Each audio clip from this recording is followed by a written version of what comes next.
Yun na nga po, no?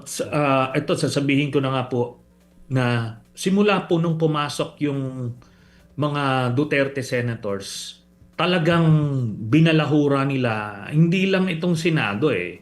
'Di ba? Sanay kasi sila na yung buong democratic institutions binabalahura.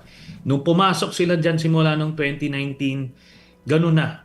Pababa na ng pababa yung standard kasi nasanay sila eh kay Digong.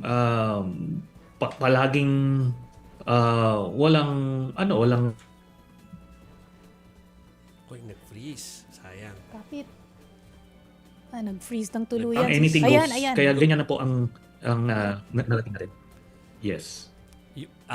Sorry, Senator, medyo naputol Yes. yung ano nyo, yung last two sentences nyo, pero to wrap it up, ano po yung punto nyo doon sa mga nasaksiyan ninyo?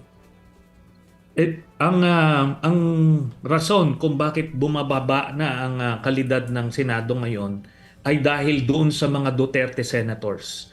Alam nyo, binaba nila ng binaba yung standard. Kita nyo, sa kampanya pa lang, sinimulan ni Duterte na yung 3 to 6 months, tatanggalin niya yung crime, corruption, illegal drugs. Tapos nagsinungaling.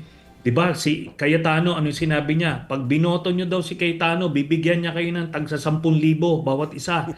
Kumbaga, lokohan na eh. O si Marcoleta, sinabi niya, pagka binoto siya, bababa niya yung bill ng inyong kuryente.